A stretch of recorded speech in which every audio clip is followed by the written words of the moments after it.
What's up, guys? Welcome back to the Epic Tiki podcast. I'm Luke Soin, and my guest today is Dr. Brady. What's up, everybody? How's it going? Wait, is that okay? Thanks for having me. Yeah, of course. Is Dr. Brady your first name or your last name? First name Doctor, last name Brady. No, my name is Brady Smith, but I love the respect. Smith. I love the respect. I love the amount of respect you put on that. That felt good. Felt nice. What's my name?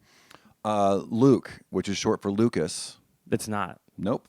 But that's a fun guess. But I was trying to pretend like I know you more than I do. I know. Yeah, I met you over a Zoom like 3 days or a week ago or whatever that was. That's right.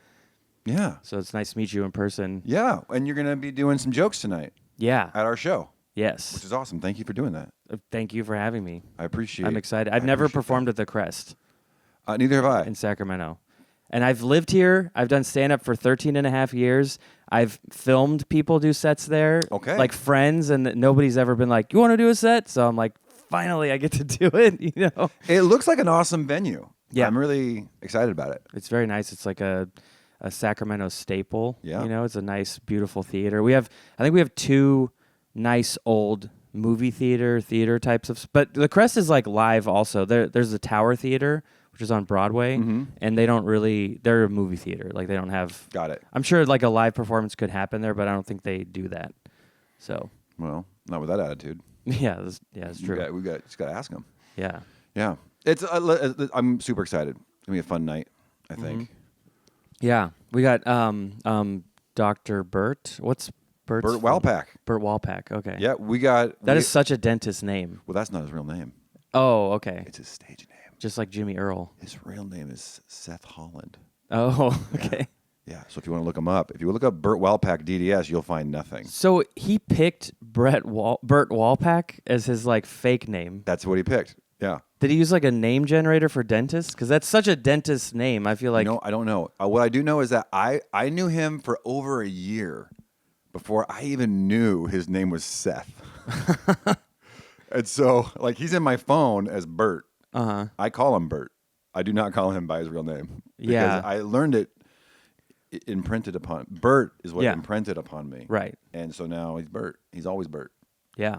So, fun fact about him. Yeah. There's a comedian here in town. Her name's Melissa McGillicuddy, and that's not her real name. Sounds made up.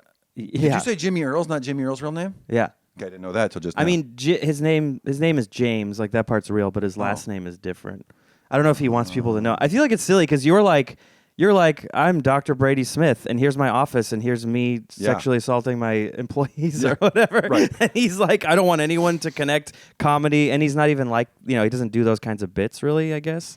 Like nothing is, he's completely separate from his dentistry career, but everyone kind of knows he does dentistry, Yeah. Yeah, I didn't want to combine those two things. I mean, I do a little bit. Yeah. A little bit. And most of the people that come out, I think over 50% of the people that come out tonight will be in dental in some capacity.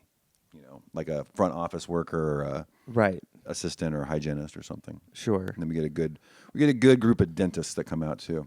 I'm really curious.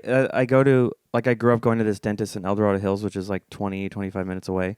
And I still go there because I just didn't want to find another one. And I'm like, well, they're good, and I'd rather just go to a good dentist office than go to a shitty one and then be like, have mouth issues. So I'm wondering if any of them will be there. That'd be really funny. So you go out of your way to go a little bit further because you like them and trust them. Yeah, it's like, it's not even the guy who was there when I grew up, Dr. Taylor. He retired, but then he handed it off to this guy, Dr. Dexter, and then he's awesome, so I just still go there. Yeah, I'm the same way with haircuts, dude. Yeah. I got a guy. I got a guy. Yeah. It's my guy. That's good. Yeah. Who's your guy? Carlos. He's just this jacked Puerto Rican dude. Knows me. It's like he came straight out of like an Oakland barbershop, but he's awesome. Or New York. Yeah. Or something like that. Yeah. He's just a dude. You know? Makes me feel safe. That's good. He gives you a nice muscly hug when you sit down. He just makes me feel safe and protected. I've got you, Dr. Brady. I feel like no matter what happens, he's there for me. Yeah. Like you feel with your dentist, obviously. Yeah. Yeah. Yep. And my hygienist. Oh, you're the hygienist. Yeah. Is she hot? Yes. I don't know if she's watching. There it is. There it is. There it is. There it is. All right. they accept my insurance and the hygienist is hot. That'll do it. That'll do it. All right. I feel bad. It's like, because I only see them every 6 months, or so. And sometimes I'm like, wait, what was her name again? But it's like cheating for them. They're like, hi, Luke, because I'm like in the system. Well, they have their chart. They have a your chart. chart right in front of them. But I don't have a chart for my hygienist. So how am I supposed to, like, Jennifer? Oh, I think. Well, when I see one of my patients in real life, like at the grocery store, they're like, hey, Dr. Smith, how's it going?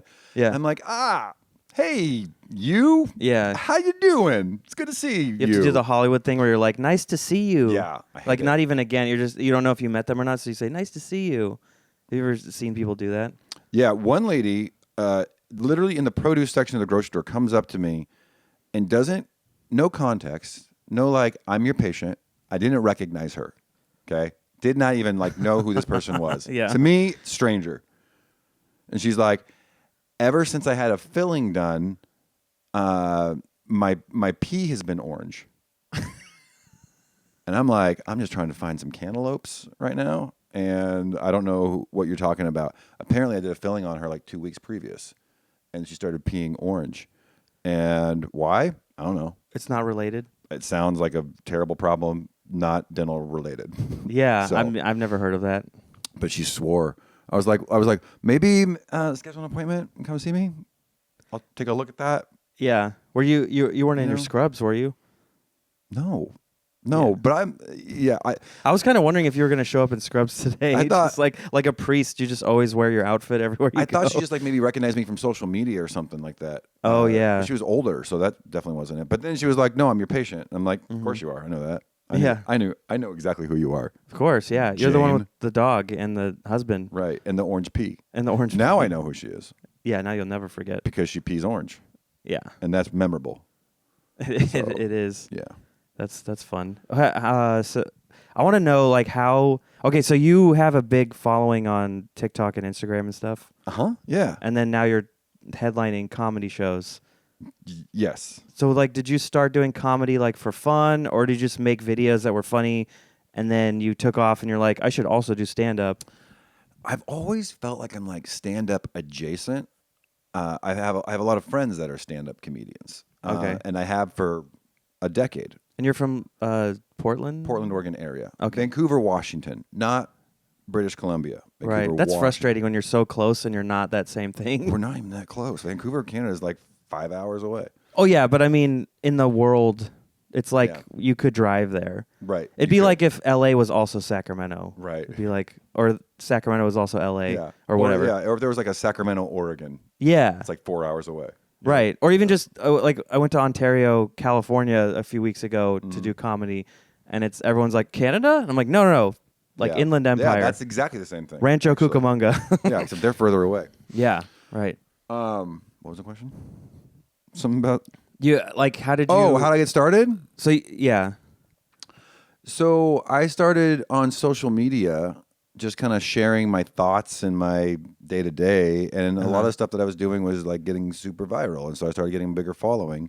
Was it supposed to be funny, or were you just talking, or were you like, I'm gonna be know, funny when I do this? I feel like I just wanted to be myself, which I think is funny.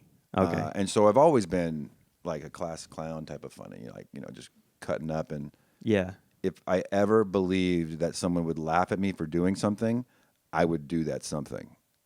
Like for sure, like for the laugh, anything. Right? Okay. Yeah, So I've always yeah. had that kind of personality. Uh-huh. And then as my following got bigger, I got a lot more dentists and dental people following me. And that led to some corporate gigs where I would Okay. get hired for dental conferences. And I started doing like musical parodies of songs. So stupid. But people love it. People love it, man. So like a Weird Al type of situation. Yeah. And then people are like, hey, we want you to come do, we have this conference in Las Vegas. Come to the Bellagio and come. I'm like, yeah, sure. And it's like 2,000 people, and I'm opening for Sebastian Maniscalco. Oh wow. And I'm like, and that's like my first time. That's your open mic, is that? That's my open mic, essentially. That's insane, dude. It is insane. And I actually got super nervous, and I did not think that I would get nervous. But literally right before I stepped on stage in front of like 1,800 people Oh yeah. at like the Bellagio in Las Vegas. For opening for Sebastian Maniscalco. Yep. Aren't you embarrassed? That's how that's I did feel embarrassed, but I felt like I was gonna poop and throw up at the same time, like 60 seconds before I got on stage. Yeah. And I don't experience that's there's nothing in my life that makes me experience that, right? And so that was weird. And then I got on stage and it was kind of like I was kind of fine, you know. And it went okay. And then I got more gigs, but then I was like, I'm so nervous about this, so I went to my local comedian friends in Portland. I was like, hey, could you book me on like some local shows? Yeah. 'Cause I really can't do an open mic. I don't have the time to like deal with like maybe I get called up, maybe I don't. Yeah, you don't want to sit at a shitty bar for 2 hours and wait and hope for the best. Right. And then get like 17th out of 20 and then try to turn around that guy who's really drunk watching the Raiders lose. Exactly on right. Monday Night Football. You I don't always want feel like it's like having a gym membership where like everyone waits in the lobby for like 2 hours, and then if they call your name, you get like 4 minutes to work out. Yeah. And that's all you get. That's a good analogy. I never thought about it that Yeah, way. I'm just so used to it. I'm like, it's like an open mic. You don't understand what that means? And like time is not my currency. Like I don't have time Yeah. to do that. But I had these friends who book shows. And Yeah. so I was like, hey, can I have like 10 minutes and 8 minute set somewhere? Like just like throw me in. Don't pay me. I just want to practice. I get super I was getting need an nervous. audience. Yeah. I need to get that under control. And so they let me, and then I just fell in love with stand up. I just loved it. I just loved coming up with material Yeah. and trying to work it, and so then that led to more dental gigs, and then I was like, I've just at some point I just thought I'm gonna just do legit stand up. Start trying to book what I can book. How many years ago was this when you started this? 2. Two? The Sebastian Fuck. the Sebastian Maniscalco gig was that was May of 23. Okay. So it's been almost 2 years since wild. that. And then yeah. So I'm just I do leverage my following on social media. Oh, of course, yeah. But it's the utilize thing that. is like some comics get jealous or annoyed, or they're like, "Oh, you didn't do like what I did," and it's like, yeah, but also I don't know. Some people win the lottery, some people just I don't know. It's like you're just Yeah, I do get that from comics, the local ones that are kind of like I'm sure. not like they not like us, like yeah, like and I'm not. I'd win a different route. yeah. But that's the thing is that's a lot of people, especially comics that go up through the traditional route. I feel like this is the way you do it, and there isn't another route, and there's other ways. There's all kinds of ways. Like I mean, my friends and I, like Joe and I, are trying to make a movie right now. Yeah, and it's like I've spent years. I'm like a podcast. I listen to lots of podcasts. Okay. So I feel like I have all this extra experience that I didn't experience because I just heard people talk about it for. Yeah. But like you just hear so many stories about how someone got into acting or movie making or comedy even, and it makes you understand like it's not weird. You don't. It helps me not have that perspective of like, well, fuck you, just because you have a following. It's like, well, you also had to nurture. Like, you probably got lucky at some point. You posted some stuff, people liked it, and now you're big or whatever. But then you had to keep doing it. You had to turn it into this thing where you post regularly. It is a job. It's not just like you just got it. Like, there was a point where something lucky happened, but you had to sustain that. You can't. Yeah. It's not like you posted a video and it blew up and now you're just doing whatever and you barely post. Like, you're still putting out content, you know. So there's work involved, I guess is what I'm saying. It's not like you're doing a different open micing. It's just completely different makeup of like trying stuff and finding your way in entertainment or whatever. It just comes down to, for me, it came down to like, will people pay money to see me talk? Yeah. That's what it was. And that's really what the foundation is. Like, will people pay money Yeah. to hear me, you know? And apparently, yes. Yeah. And so it was like, They still won't pay to see me. Yeah. They come to my backyard to see other people when I do my But here's backyard the thing. show. I know I bet you can think of some comedians too that did the grind and they're big now. They've been at it for 12 years, 17 years, 20 years, and now they sell out theaters and they're not that funny. So they did the grind, and that's the reason that they're there, because they just had staying power for so long that you're just in their mind, and they will come and people come see you. But I don't know anyone like that personally, but I'm sure there's big acts that are like that. I can name some people right now that are very, very. I mean, I think know. there's very well-known comedians Yeah. who sell out theaters and even stadiums Yeah. that don't deserve that, not because of their material. Yeah. You know, they may know someone. They've been in it long enough that they're, Yeah. I don't. Well, there's like some people like I feel like it's safe to say this because I don't know if I'll ever meet him and he probably won't watch this. But like Steve-O, I've never seen him, but I don't think I've heard the stand-up is not great. But he's just trading on his Jackass thing Yeah. to go tour, which is, hey, But if people come to buy the That's tickets, it. that's the thing. Then don't go if you don't like it, Right. But people are gonna go. Right. Is he as funny as Shane Gillis or Louis C.K. or these? Yeah. No, but he can command an audience, and that's Yeah. really all that matters, and that's where the respect comes. I mean, there's And if people go and they like it, and he comes back the next year to the same city, and they come back, it's like, well, he did something right. yeah. All I'm saying is that there are advantages in grinding out for 12 years. You Yeah. know people. Yeah. People know who you are. You've networked. I didn't. I don't have that advantage because I started 2 years ago. Yeah. But I have different advantages. But the comedians have been grinding and grinding and grinding. Well, it's like, well, this local comedian, like I know that you opened for Todd Berry or someone like you had this opportunity to open for like someone like really good because the club knew you. Yeah, yeah. The Helium Club won't touch me. They won't let me open. They don't know who I am. Right. They won't book me for a week. They don't know who I am. Because you can't go to the open mic and show your face because you'd have to do that for months Right. and maybe years.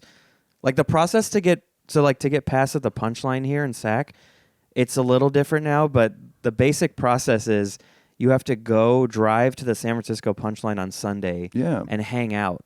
And then hope that Yes. they put you up, and then you have to do well. Yeah. And you have to go for months and months. Like I spent 2 years going with my friends. We had like a little carpool. We'd go every other week because every week was insane. So we went every other week. And then over 2 years, I went up 3 times, and I did bad every time because 1, I was nervous, and 2, I wasn't that funny yet. So then I kind of gave up. But that's like the system that they had for a while to get past at our punchline in Sacramento, which is like 2 hours away, you know? So I got lucky. Like eventually the booker, like he just started asking me to do showcases here, and then he let me send videos and like, so I think now there's a better process of, you can do sets here at the club and send those to him, and then he'll evaluate that way versus like you have to go to Sunday. Yeah, the whole point is that there's just ways. There's you just gotta be creative. I mean, now there's the Kill Tony phenomena. Yeah. Where you get a minute on Kill Tony, and it doesn't have to be a good minute. Yeah. You just have to be freaking weird. Right. And now you can book yourself anywhere.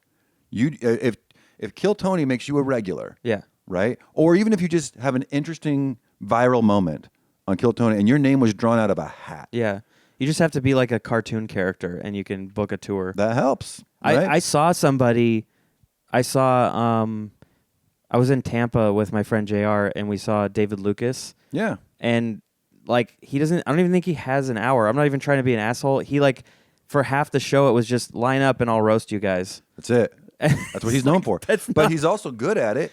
Yeah. And the point is, I think that what's good for everybody in comedy who wants to pursue comedy is no matter where you are, where you're coming from, is people in our society in America want to go to comedy shows. Yeah. They want to pay. That's a show that people want to go to. And I think more people want to go to shows than ever before in history.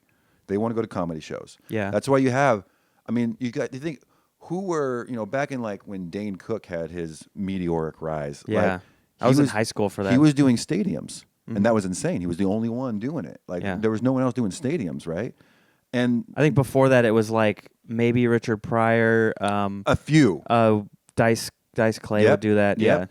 Yeah. Very, very few. But now there's a couple dozen comics that can do stadiums. Yeah. Now. It's crazy. And that's never happened before. And that trickles down to theaters and clubs and all kinds. And now you have comics who just kind of pave their own way. They don't go through the clubs. They just find theaters around town. Rock venues or they book their own breweries, stuff like that. Yeah. Or like, I mean, I don't tour obviously, but I do a show in my backyard.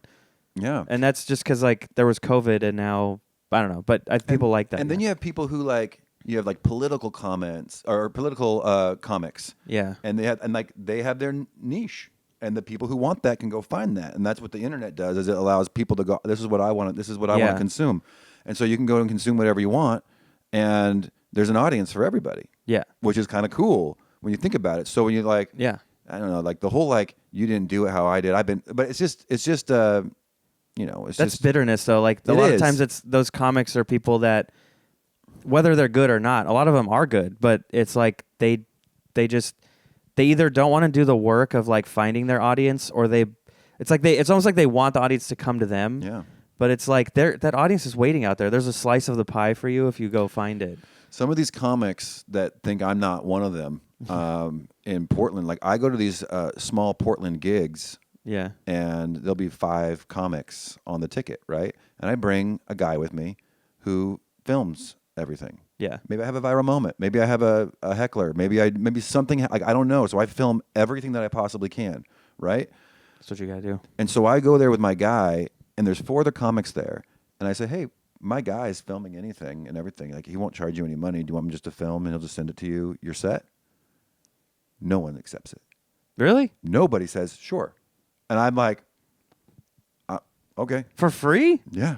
That's wild. It's free and they don't want it. And I'm like, I'll like if I film, right, and I will charge other people on the show, like, and they'll buy it. I don't know. yeah. That's strange. It's crazy, dude. And then it's like, They don't want to do the work too. like it's you have free advertising yeah. on all these social media platforms, and 100,000 people could know who you are tomorrow. Yep. If you write a joke funny enough or clever enough, or a fail, or a heckler, like something could happen, and 100,000 people know who you. And that's what the whole thing. Like it's like, why are you even doing this then? If you're not, if you're like, oh, that's. I don't know if you think that's like an easy way out, or like that's a cheat code, or I don't know. I think it's a combination. Like for some people, it's that it's like, oh, this is like easy, or it's the wrong way, or they have some kind of weird pride thing. Yeah. A lot of people are just lazy. Like, look, I mean, I learned video editing and all that stuff. I bought my camera. Like it took me a while to get where I am with that skill, but I had to learn it. I went to school and I have a marketing degree. Yeah. I didn't learn video editing, but that's what I was into. And then I had a job where I was lucky enough that they like let me learn on the job. Yeah. And then I just had to watch YouTube videos and be like, oh, didn't you push C to do cut? And then like, and now I can just cut stuff and do it. Uh-huh. But not everyone has the time or the ability to sit there and like do that. I mean, I always forget how much I've learned because I'll see someone else try to do it and they're like, "What do you do?" And well, someone so who it's wants a lot of work and it's a someone money who wants investment it, too. Someone who wants it more than you do is going to do it. Yeah, And that's the thing with comedy to me. Yeah. Dude, I have this show tonight at the Crest that we're doing. I called 200 dental offices. yeah, Easy. I call dental offices. I invite them personally. yeah. I Did take you the- call Dr. Dexter in El Dorado Hills? Probably. Yes. I have an email list. I have a master email list. Yeah. I get their email and I say, I'm doing this comedy show. I'd love for you guys to come out because that's my low-hanging fruit. Yeah, And all I care about is filling as many seats as possible, right? I just want as many people to consume my comedy as possible. yeah. And you that is got to fill those cavities. And I don't care who they are. those cavities in the seats. Right. And the, But the dental professionals, this is the show they want to see. Yeah. And so that is my easy target crowd. But also I'm thinking like, well, I don't want to pigeonhole myself into like just only dental people come see me, right? Right.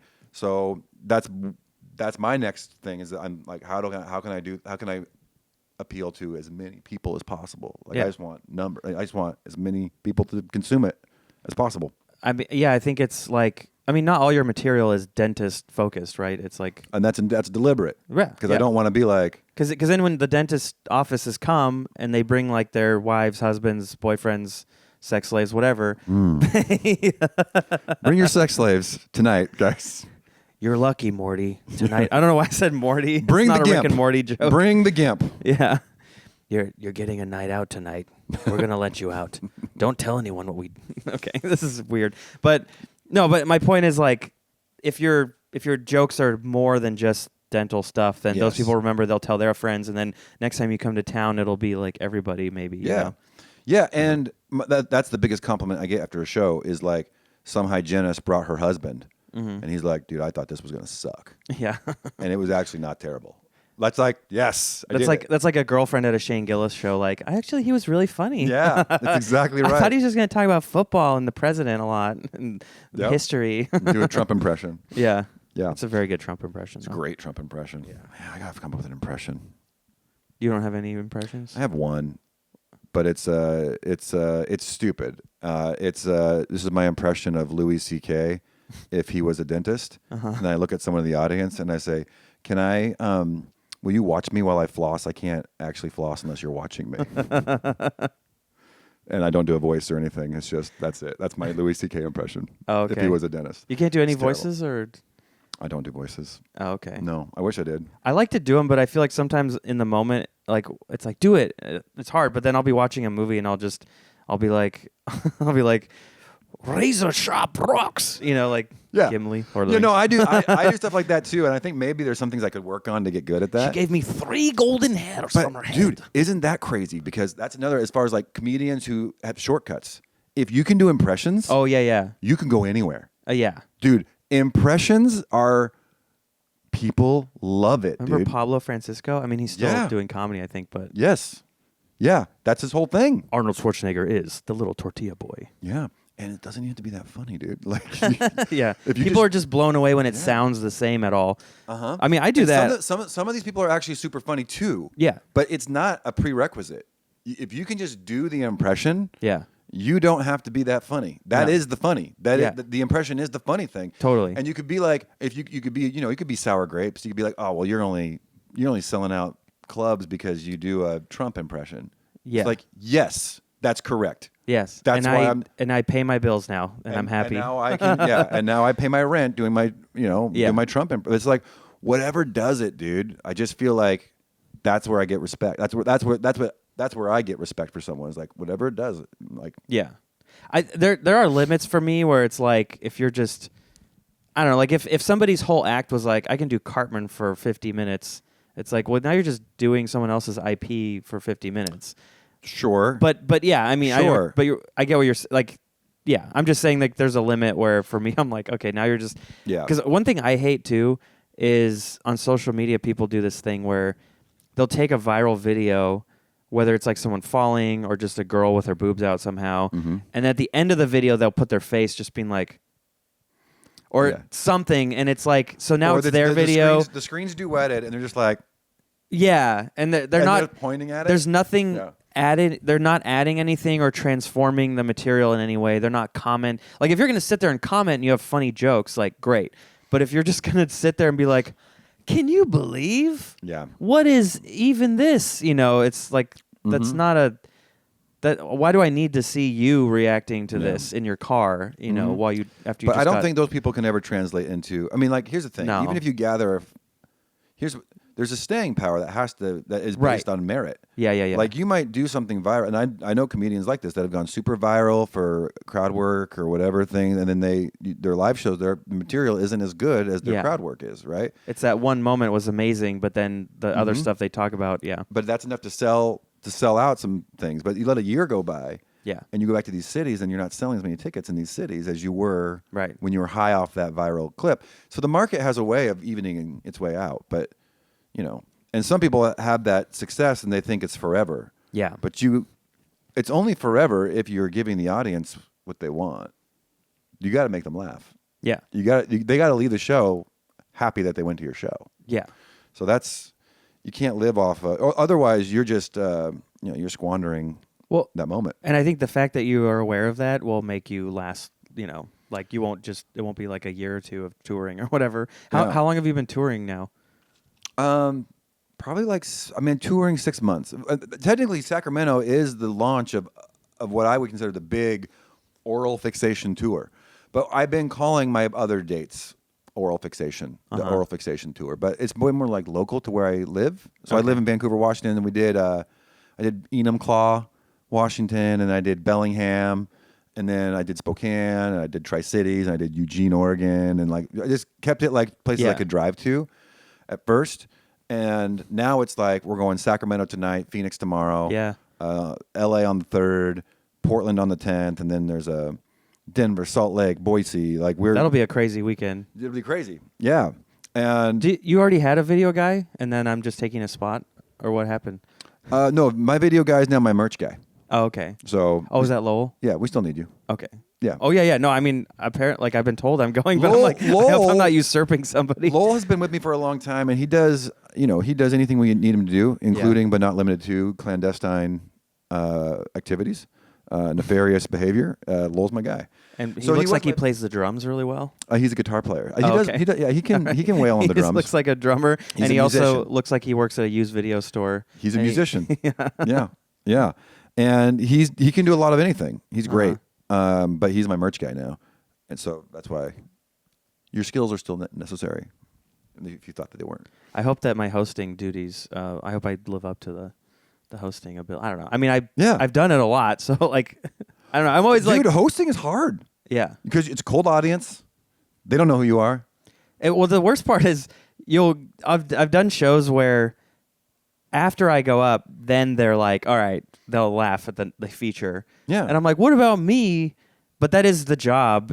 I mean, I've been lucky where there's some shows where they're just hot right away, and I get to have a good time. But then, like earlier this year, I went with JR to Vegas. We did Wise Guys, the newer one. I don't know. Have you been to either one of those? No. They're amazing. They're both great. Like if you get booked at the Arts District Wise Guys, the older one, that one's super fun. Yeah. And then the bigger one that's in the like sort of like strip mall type of thing. Yeah.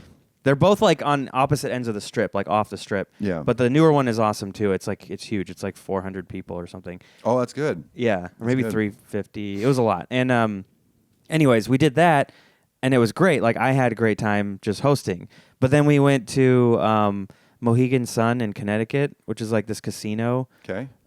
We like those shows were so hard. Like I was basically just open micing, and they didn't give a shit about anything I was saying. But then my friend would go up. We all had. I wonder. Yeah. Casinos sometimes will just like fill. Yeah. They fill the audience with like on the it, day of. It was less of JR's fans and more like there was fans, but it was also just people who were like drunk and gambling, and they just like don't have anything, and then they got a free ticket to a comedy show, right? Which is always going to be a shitty person to have in the audience. Yeah, and the comedy show is it's weird. There's like this. It's called the Texas Roadhouse, I think. So it's almost like a Coyote Ugly bar. Like they have one of those bar stage things. So sometimes there's women dancing on it, but you have to walk through that thing to get to the comedy club, which is inside in the back. Yeah. And, I will say, like, when you're in there, the sounds of the bar don't really go into the club, but it's just this, like, thing inside of a thing. So it's kind of, Interesting. But just going from, like, the amazing shows in Vegas to that was, like, so hard. I was just, like, I was having this moment of, what am I doing? I'm, like, a host and I'm traveling for comedy. This is stupid. I need to write more. Like, this sucks. I don't know. It was just tough. Yeah, but I think it's all. I mean, like, listen, the grind is like. I wish I had 10 years under my belt. I wish I started this when I was 34 years old, or 30, or 25, or whatever. Like it's. I think it's a blessing to have that. Like, just to understand like how much time you have. And the older I get, the more I'm like, look at someone who's 35 who thinks they're out of time, and I'm like, yeah. Dude, it's a lot of time. You're like a third of the way. Like you got so much time. I started this at 42 years old, and I mean, imagine I'm a dentist. I go to my wife, 4 kids. Yeah, I have 4 busy kids, practices. Damn. I'm like, I want to be a stand-up comedian. I'm gonna leave you to go tour, and I'm gonna leave. On the so weekends. I'm allowed. We and she's awesome. She's so great, and I couldn't do it without support from someone awesome, right? But she knows it's like it awakened something, because I always had this performance inclination. Yeah. And she knows, like, okay, this is like a big, like, you want this. And so I'm allowed 2 weekends a month to travel. So 2 weekends a month. That's good though, because that will also keep you from burning out. I think some people can just every weekend do it, and I think they're psychos. Because even just it's hard. It would be. I mean, I just wouldn't have another life. Yeah. Because I also work I'm a real dentist. I work Monday, Tuesday, Wednesday. When you don't want to be exhausted when you're in someone's mouth, like delicately replacing a cavity or whatever. That's where I get all my material. I need that for material. Yeah. And then Thursday, Friday, Saturday, I can go somewhere. Yeah. So it works out. It works out really great. But, have to have that, the old ball and chain has to agree with it. I mean, it's really cool that you are with somebody who is like pushing, like giving you the opportunity and encouraging you, versus someone who wants to hold you back and be selfish maybe, or just like, I don't want you to do what you want to do. Like, I'm sure if she had something too, you'd be like, yeah, go do it, Yeah, I'm super encouraging of like all her. I mean, she plays tennis like a man plays golf. I mean, she plays tennis like 2 or 3 hours a day. And it's fine. It's great. I love it. I love it. Go do your thing. Because the more you do your thing, the more I'm like, Do your thing. Do your thing. The do your more thing. I don't have to talk to you. The more exactly. Yeah. But the more she's like, do your thing. Do your thing. And so we have just a very you do your thing, I do my thing, and we, you know. Well, you need to have things that you do, so you have stuff to talk about, and also you need time apart. Like, I don't know. I've been with people where I've been with girls that they're like annoyed by comedy because it happens at all the times that they're free to do something. Right. Like you do shows at night, you go to open mics at night. Friday night at 9:00. Yeah, or you're busy on the weekends, and it's like most of my girlfriends have had day jobs that are like 9 to 5 or some variation of that. Like, but my girlfriend now, she's a dietitian and she works like regular hours, but she's super encouraging and she's like, I get it. That's what you do. This is your job. Like, awesome. She'll think of it as more of a job than I do. Like, she'll be like, how was work tonight? And I'm like, what do you mean? Oh, I was at the open mic. Oh, yeah. Like, but I'm work. like, yeah, but it's hard to think about it that way because it just was a silly hobby for so long and you don't get paid to do the open mic, but it is, you're putting in hours. Yeah. And I think that's why I look at it too, is like, I'm trying to, sometimes you get paid and you're like, I don't deserve this money for this 10-minute thing I did. But you have to remember, like, you have to backlog the hours. Like, not 10 minutes. Yeah, you're getting paid now because you put in hours before of just bombing and like driving somewhere to do whatever 10-minute show in bumfuck California somewhere. Like, right. Yeah. Well, it's like, and I knew like, look at this guy. Look at this guy. See, I told you. Nacho. Now we're best friends.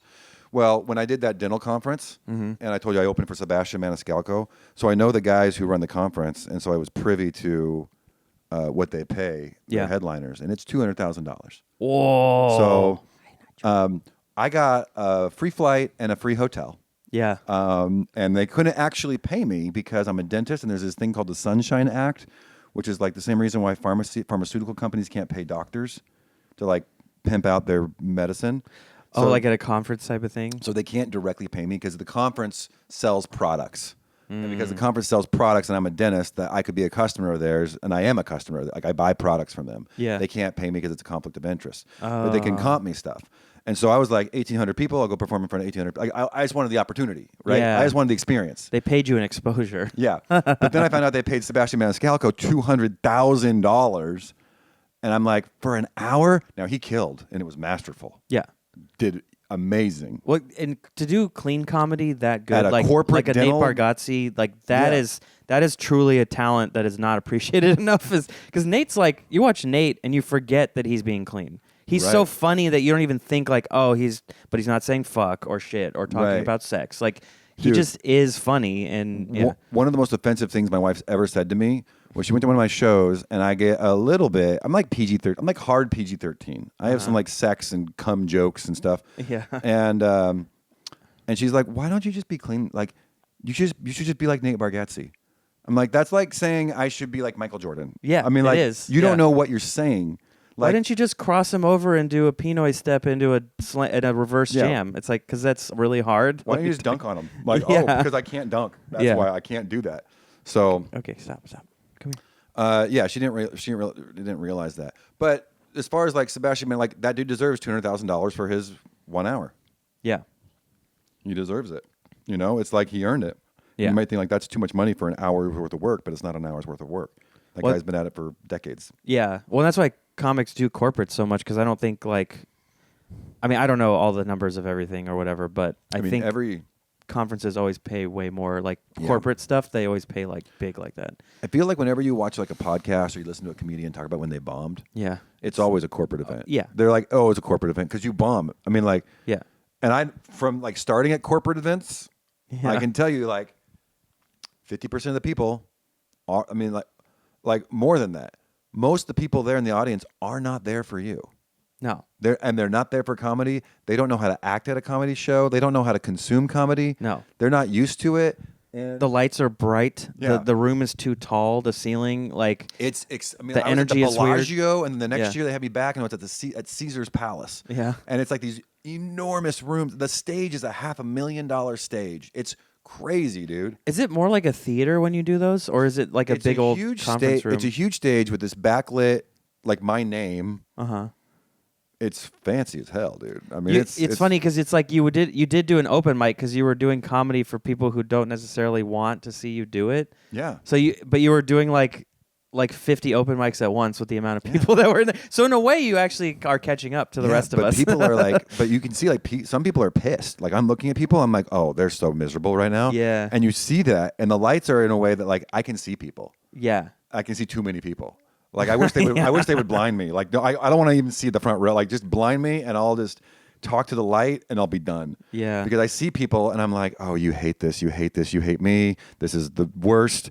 And then, but there's like, 7 people laughing at a table, and I'm like, those are my people. That's a weird thing I had to develop over time was now if I ever go do an open mic, like sometimes I'll still go to the bar mics.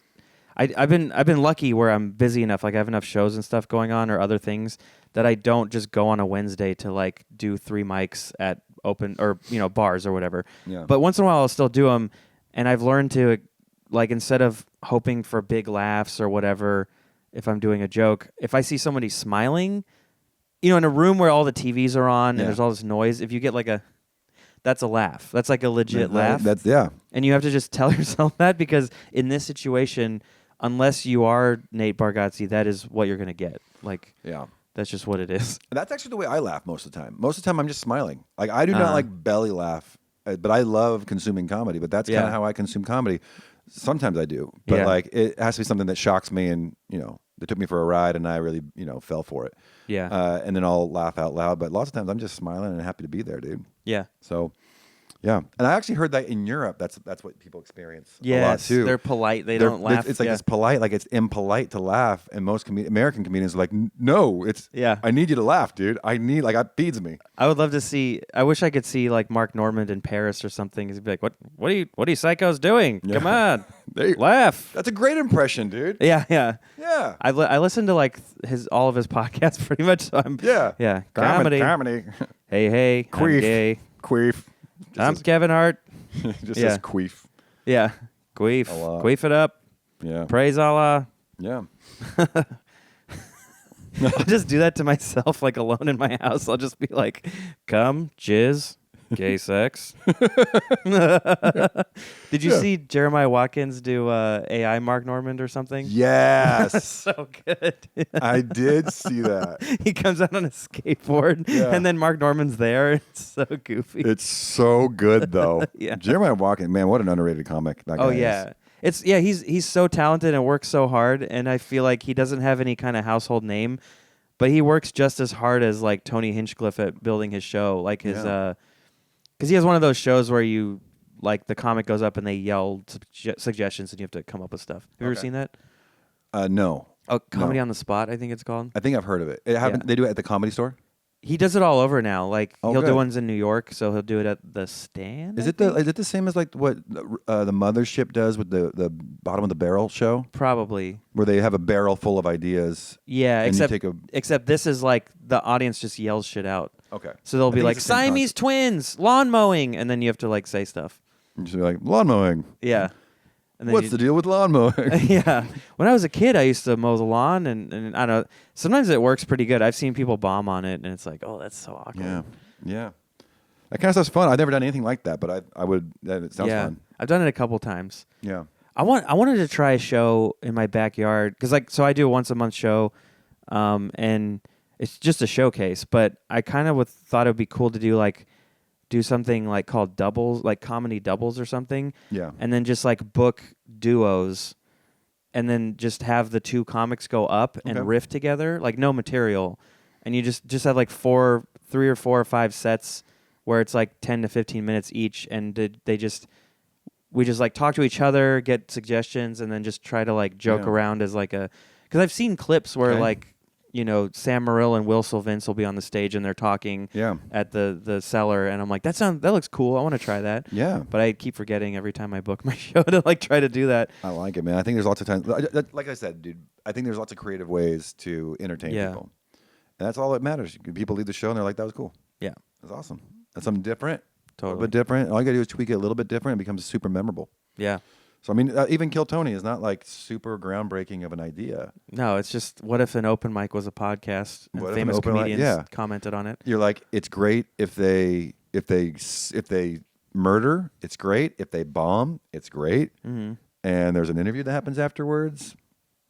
You get some guests on this, some celebrity guests. Get an OnlyFans model to walk around. Get an OnlyFans model to Isn't walk that around. what they do now? I don't really watch it. It's hard for me to watch. People are like, I Oh, have the friends that beautiful send me Heidi. clips. Yeah. Is that who? Yeah. I watch Kill Tony a lot, so yeah. Okay. Heidi's this hot girl that comes and serves them drinks. Yeah. She's part of it. Like she's like Uh-huh. part of the thing. Does she talk shit too? Does she have like I commentary? think she rarely talks. I think she talks if people talk to her. Oh, If they okay. she comes out. I mean, she comes out on the stage Uh-huh. during the podcast. Yeah. Like to be seen. Like she comes through the thing and there she's handing him drinks. So like, Yeah. the comics will say shit. It's funny how much that show is like, it's just targeted at like 13-year-olds. You know, like it's just like if you're like a dude in That's middle so- school. That's who's consuming social media, man. Sure. No, totally. So It you just, want 10 million views on a clip? It's Yeah. gonna be 13-year-olds that are gonna help you get there oh, yeah. for sure. Totally. Yeah. Let's see where we're at. We're doing good. 46. Hell yeah. Do you want to try to work on some jokes? Yes. Okay. I got some jokes. Yeah, that what do I'd you like to got? You work. do one first. Unless you want me Well, to I go just thought first. about this yesterday. I Okay. have a note section on my phone. Yeah. So if I think of anything that I think that might be something, Yeah. I'll put it on my phone so I don't forget it. You have to, yeah. So I thought, do you ever think sperm whales might find out like what we called them and get pissed? Yeah. They're like, I don't even look like that. That's not why when they find out. And then I started thinking, that's all I have so far, by the way. That's the Okay. whole, that's the Yeah. whole thing. That's the whole premise is just, then I thought, why do we call them sperm whales?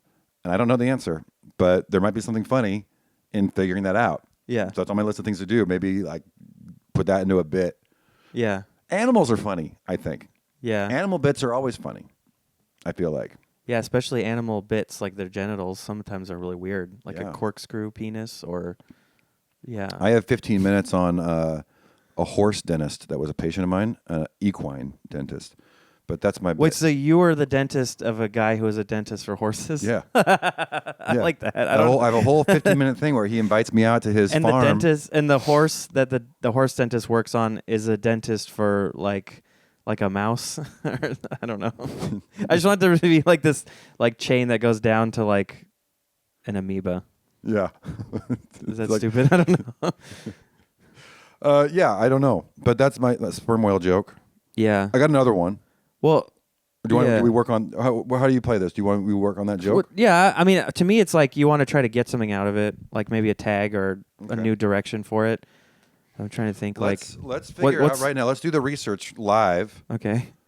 and Because I was gonna say too, like, do you? Siri, Oh, how did the sperm whale get its name?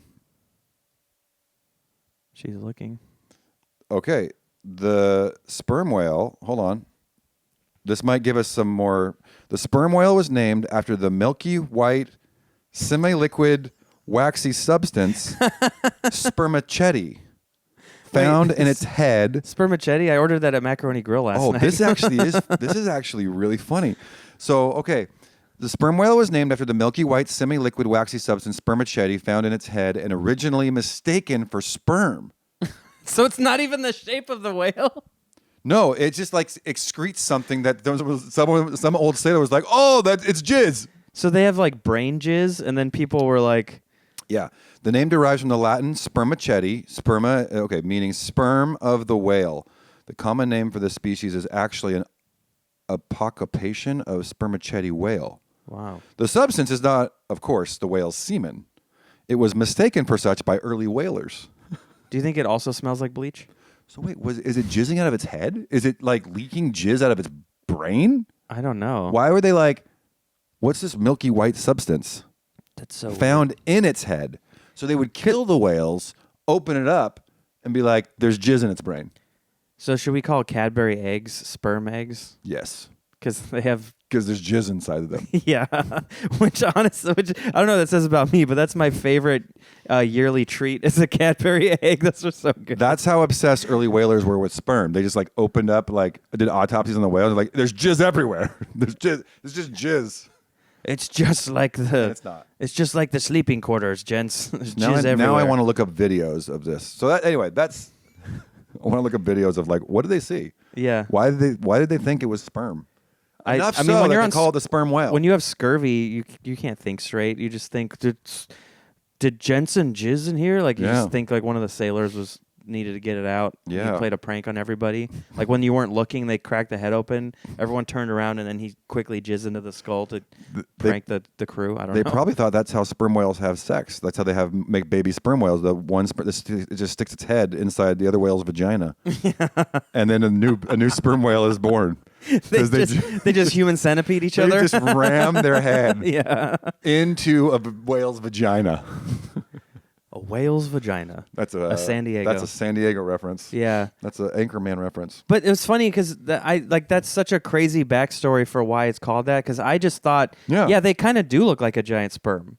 Like I think they do. That's what you thought. Yeah. Okay, because I thought they look nothing like a sperm. I know that like I don't know what your sperm a look sperm like. is kind of like the head and then a skinny tail. But to me, like a sperm whale is like this thing that has like a tail. So Yeah. to me, that made sense. It's like, it's the spermiest looking whale. You know, like why wouldn't it be called that? Yeah, but then why would someone want to call it that? They'd be like, it kind of looks like jizz. Yeah. But then they cut them open. They found some milky white substance in their brain, and they're like, Yeah. it's jizz. That's what it is. I was also thinking like what other animals would be upset by what we call them. Okay. So like, but then the first thing that came up wasn't even an animal. It's like, do you think the Georgia O'Keeffe flowers are upset that she paints them as vagina flowers? You know, like Yeah. like we're not Great. vaginas. That's great. There's a lot of birds with messed up names, Yeah, like the breast tip swallow or something. Something like that. Like the breast tip swallow. I don't know if that's a real thing, but It might as well be. But you know what I'm talking about. And they cracked his head open, and there was just breasts inside. Yeah. Or the there was breast milk inside of the head of the breast tip swallow. Yeah, the testicular warbler. Yeah. I don't know. I know. I'm sure we could like find a list. There's probably you could type in weird bird names, and you'd find a bunch. You'd be like, oh, okay, but yeah, I can't think of any right now. Yeah. Well, I It was think weird. you have some more avenues to explore with that. Yeah. So that was something that came to mind just a couple days ago. Something came out of sperm whales, and I was like, that's a weird name. Yeah. That's it. It's just that's what comedy's kind of observational. Yeah. That's weird. There could be maybe like the other whales too, or just bullying like the orcas were like fucking sperm whale, and then it just jizzy caught whale 'em. over here. Yeah. I hit him in the head one time, and it just started jizzing out of his eyes. Yeah. I don't know. Yeah. Cool. Okay, let's see. I don't know that I have more. Maybe I have a bit. Maybe it's a bit. Maybe it's a bit. I don't know. The sperm thing? Maybe I should try it tonight. Why not? Try it out. You got an hour. I got an hour. That's right. Got to fill it somehow. I was thinking of this. I went to see. Well, I'll just do the joke first, and then I'll Okay. explain it. My friend said he spoke the language of music, so I looked at him and I was like, ah, ah, ah, ah, and he was like, "What the fuck are you doing?" And I was like, "I was just telling you that I aspire to have legs and walk on the land." It's great. Okay. It's great. I've been afraid to do it because I don't want to go. Like it takes a while to get through that, and it's so vulnerable. Very vulnerable. Yeah. I'm like singing. I'm not a singer, you know. Yeah. I mean, I understood it as a Little Mermaid rep. If you Yes. don't know that Yeah. it's Little Mermaid, Yeah. then it's like, what is this guy doing? I feel like most people, because you can't do. I was thinking like, could I do Under the Sea? But that's not what that song is about. Right. It's the aspirational. I went to see a Little Mermaid play with my girlfriend in Folsom, and so like, Yeah. I just thought of that while we were watching it because she was like, and then I don't know. I forget if it was her or someone else later was saying like music is a language, and somehow that connected for me. I like that. I like jokes that start off with like a colloquialism that everyone knows, Yeah. right? Like Music is a language. universal language. Yeah. And then you take them for a spin on that. Yeah. I like that. I think like the that. best jokes are it's like you connect something that feels obvious, but you wouldn't have connected it. Well, I have a joke like that where I say, everyone's heard the comparison is the thief of joy, right? It's a pretty common Yeah. phrase you hear. And I say, the joke is something like, I think you're doing it wrong. I think if you're comparing yourself to people who are better than you, then comparison is a thief of joy. But if you compare yourself to people who aren't, Yeah. Yeah. then maybe it's a source of gratitude. And Right. then they say like you should surround yourself with like the most successful people because success is contagious. And then I say, I think you should surround yourself with the 5 biggest losers you can find. Yeah. And you'll feel a lot better about yourself. You will be king loser. King of all the losers Yeah. is better than the peasant of all the successful people. You just start wearing a crown and they're bowing to you and you're like, this is pretty cool. Yeah. And they're like, you don't want to be the most successful person in the room. And I'm like, yes, I do. Yeah. Yeah. Yeah, I do. Yeah, I do. It feels pretty good. Have you tried it? Yeah, it actually feels really nice. Yeah. That's good. I like that. Yeah. Yeah. Well, though, I also do agree with that, though. Like, if you surround yourself with successful people, you will get better. Because I think, like, comedy-wise, if you're... Yeah. I think that you do develop quicker. Like, if I was to move to New York and I was just constantly seeing, like, the greats on stage, like, it just makes you feel like, I can't just settle for this. Like, it has to be this, or I'm not going to be as good. I want to be that good. So that does help, but it is funnier to say what you said. Yeah. Also, it's helpful to see someone that you look up to as like someone who's a very successful comedian, and you watch them eat shit. Yeah. That's awesome. Because it tells you, like, okay, everyone's still... It humanizes them, and it allows you to be like, okay, I know what went wrong. Like, you analyze them, and you're like, I know what went wrong. I think I would do this. Like, yeah, and your next bomb doesn't make you feel like killing yourself. It's like, okay, like, they even... that person I saw Louis C.K. bomb, and you're like, okay, that makes me feel like... Yeah. Like, even Bill Burr bombs. Comedies is so much, like every comedian is figuring out what's funny. Mm-hmm. That's what's crazy. Like, you think like comedians just know what's funny. Yeah. And they're in the constant pursuit of figuring that out. You know, it's not like Dave Chappelle knows what's funny. Dave Chappelle has a pretty good idea, but he's out there on stage figuring it out. Yeah. And seeing what I think is funny, because you go tell a joke, you're like, oh, I guess that wasn't funny.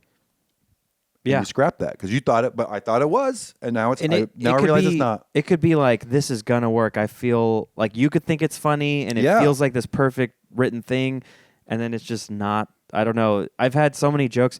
I had this one joke that was like, it's the premise is basically like, I don't know why they call it the Last Supper. They make such a big deal out of it being the Last Supper. Everyone else had dinner the next day. You know? Yeah, it's great. Yeah, but then it's like... It's only last for one person. Yeah. Like, everyone else had dinner the next night, and they were like, Judas died. What? Judas died, too. Oh, yeah. There's 2 people that died there. Did he die the same time? He killed himself. Oh, okay. He murdered himself. He felt tremendous guilt for turning in Jesus. If I remember my Bible stories correctly, and I think I do. I've actually never read the Bible like all the way through or anything. It's very long. Yeah. I've got one somewhere up there, but... yeah. Who are your favorite comics? My favorite comics? Yeah. Like a top 3 or like a Mount Rushmore, whatever. Who are yours? It's like Mark Norman, Joe List, Sam Morril, Shane Gillis. Yeah. I love like Jessica Curson. She's great. Michelle Wolf is hilarious. Awesome. Every time I see a clip on Instagram, I'm like, I forget that she's one of my favorites. She's so good. Yeah. Some people hate her. I think it's because of her voice or something, but I don't. I mean, whatever she's doing, it's like she's hilarious. She's perfect. She's an amazing writer. But she's not doing a voice. Yeah, I know. That's her. How she sounds. That's her voice. Yeah. You know. I don't like that voice she does. Some people don't like it. You know, like I've heard that criticism. Like it's I love it, Michelle. Like it's Bobcat Goldthwait. Michelle, I love it. Yeah, yeah. It's not. Yeah. She's not doing it. She's amazing, dude. Mm-hmm. Who's this? Jordan Jensen. You know who she is? She's amazing. Yeah. She's so funny, dude. I got into Come Town during the pandemic, and I just binged like almost the whole thing. Yeah. And then she would pop on there like later in it, and then that's how I discovered her and like Ian Fidance and stuff. Yeah. And then they have a podcast that's really funny that I've just realized I haven't been watching because there's too many. She's podcasts. like a new favorite that's on my radar like the last 6 months or so. She's so funny, dude. She's great. But Shane Gillis is one of my favorites. So when I'm mentioning all these comics, you see them bomb, you see them eat shit. Like it's like I keep on going Shane Gillis and Louis C.K. because they're like my favorites. Yeah, but I mean they're huge too. So it's like that's the most relatable big comics. Yeah. Also, just seeing some of these people like going up and like doing it. Yeah. And you're like, it just makes it like attainable.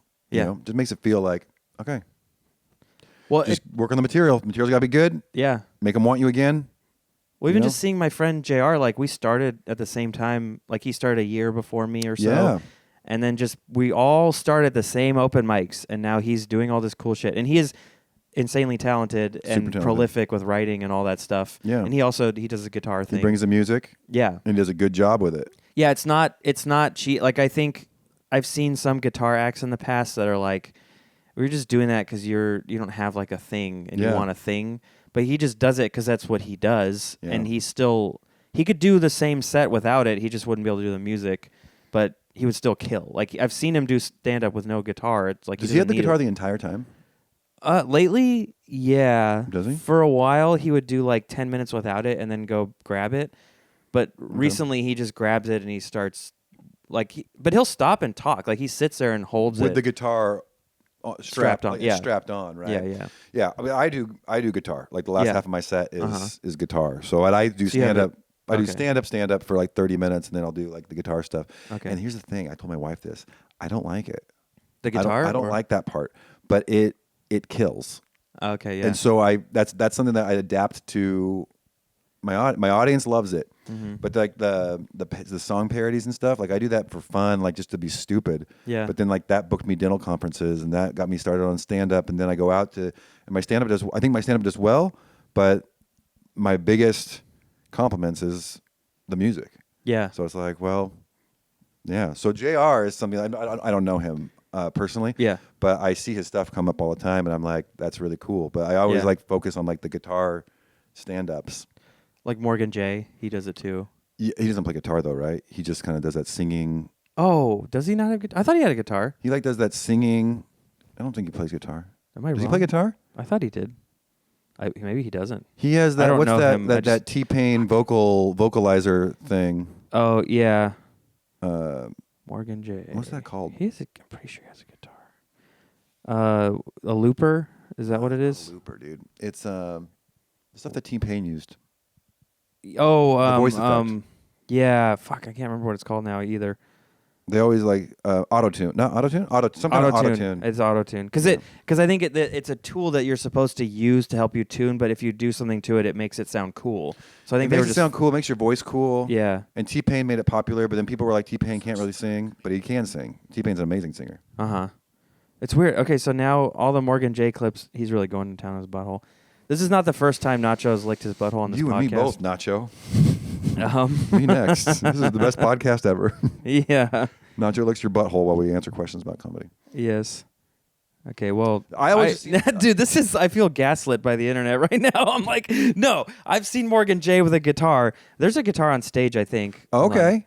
Well, it's back You might be there. right. Oh, there it is. See? But that guy sells out freaking big places, dude. Yeah. Isn't that crazy?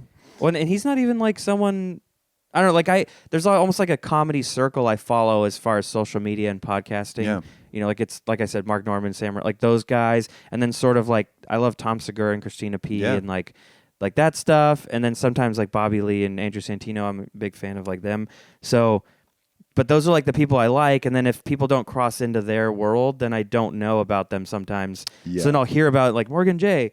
And then maybe he's been on there once, or he'll be on one of those pods. But like he has his own whole career, but he's not like on those pods, so I don't really know about him except he's not in that circle. Yeah, he's in a different thing. Or like that Zoltan guy. He's hilarious. Great, and he's so good. He's so good, dude. Yeah, but I don't really know him very like his stuff or anything because he's just not. You know, there's only so much bandwidth for him at too. it for a while too. Yeah, that's what's crazy when you think even like he's one of those grinder guys. Like he just not grinder. Like he didn't. I mean. He could be gay, which is fine. Could be on Grindr. I've seen him be married on his Instagram. That's where me and Luke met. Yeah. Right. But even like Matt Rife, people think he got famous like overnight. Yes. Not true. No. He put in his time for sure. He's been at it for 10 years.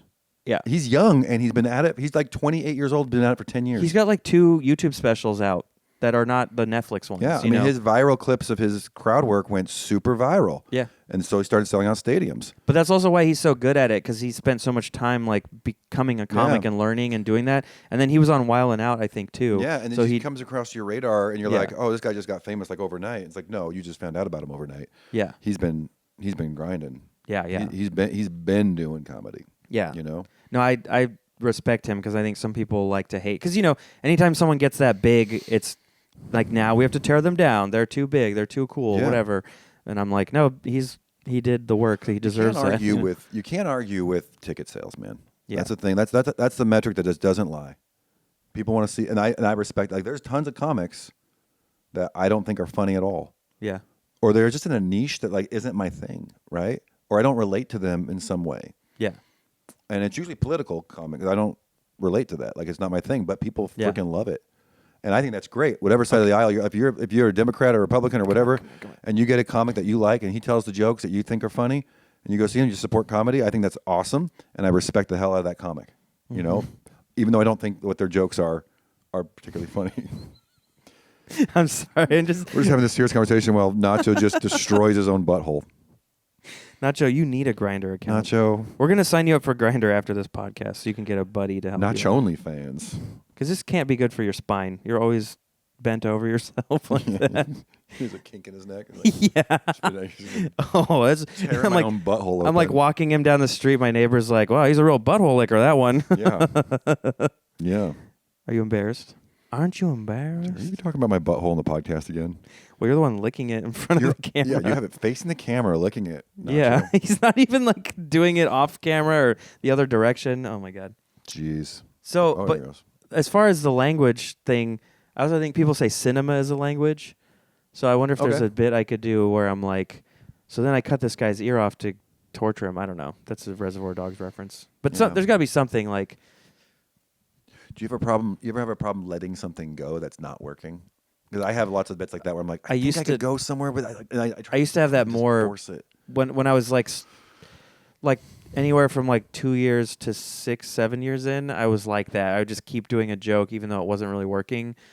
And then now I'm better at just being like, this doesn't work, and I just don't do it. And that might be bad because maybe in the past I would push through and eventually it would work.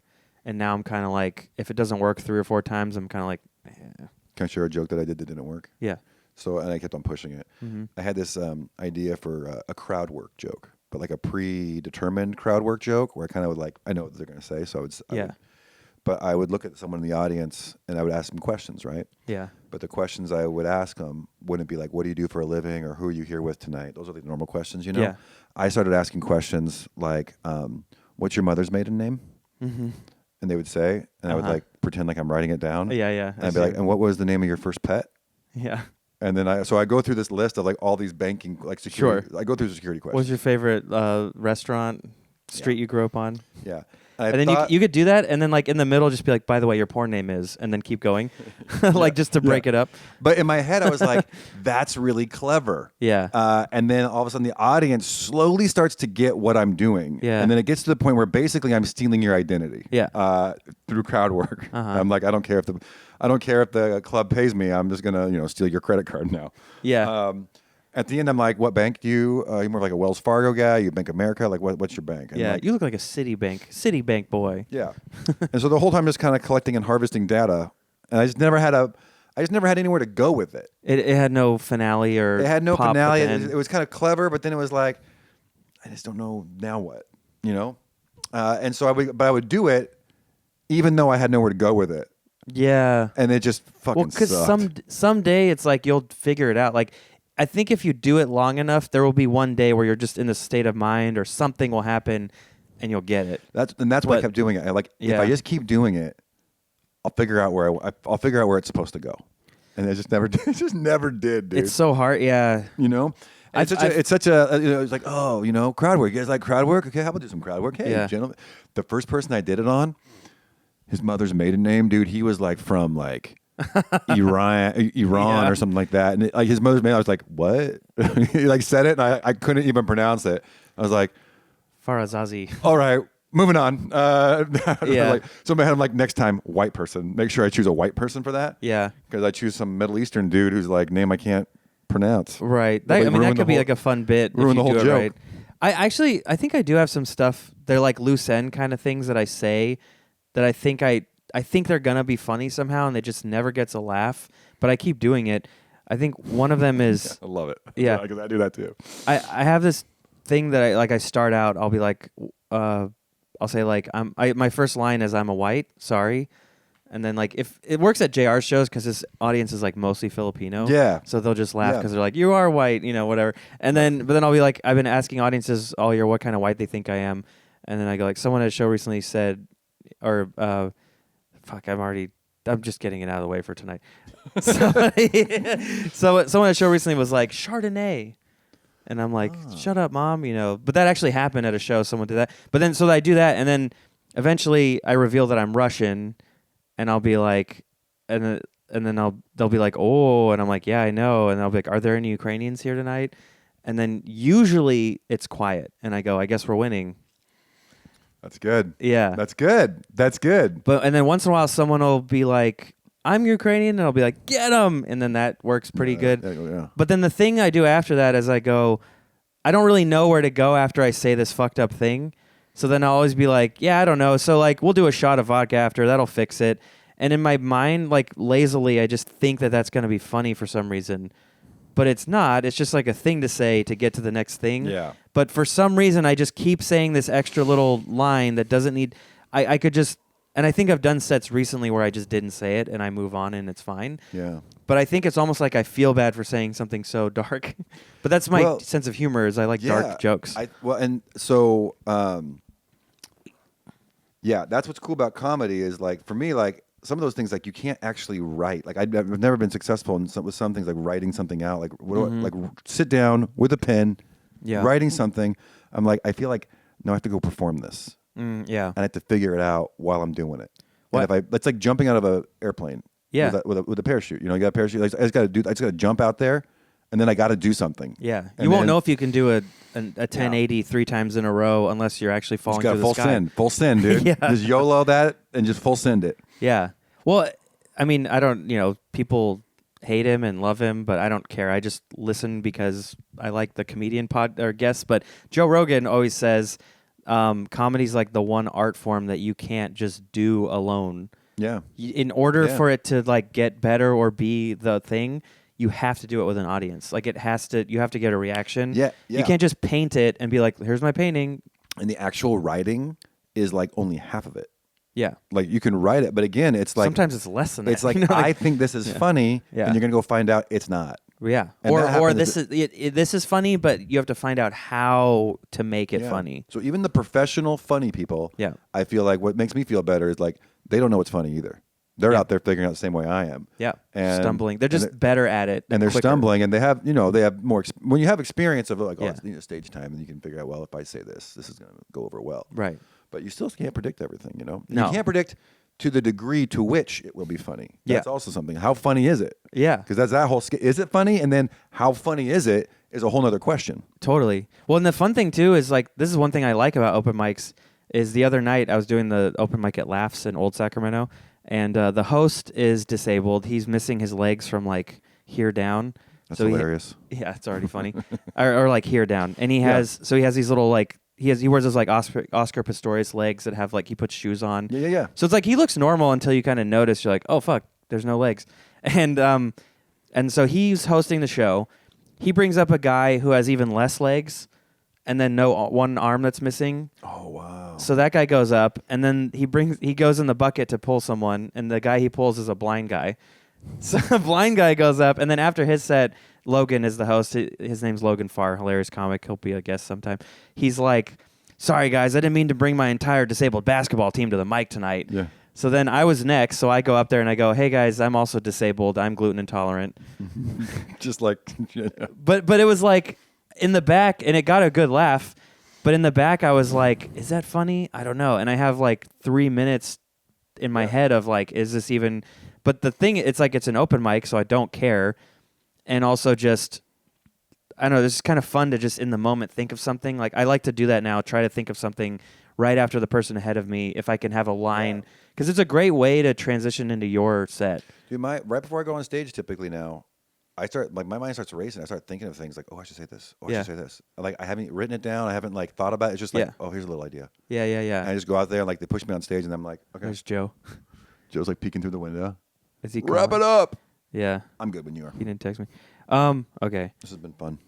Thank you for doing it. I feel like I'm going to work on my sperm whale bit tonight.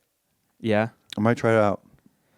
Do you want to? Well, yeah. Cool? I guess we could just wrap it up. I can take the clip from this. Uh-huh. And put the clip of me actually performing the sperm whale bit tonight. Get that recorded. Yeah. And then combine those two. That'd be cool. Talking about the sperm whale bit and then doing the sperm whale bit.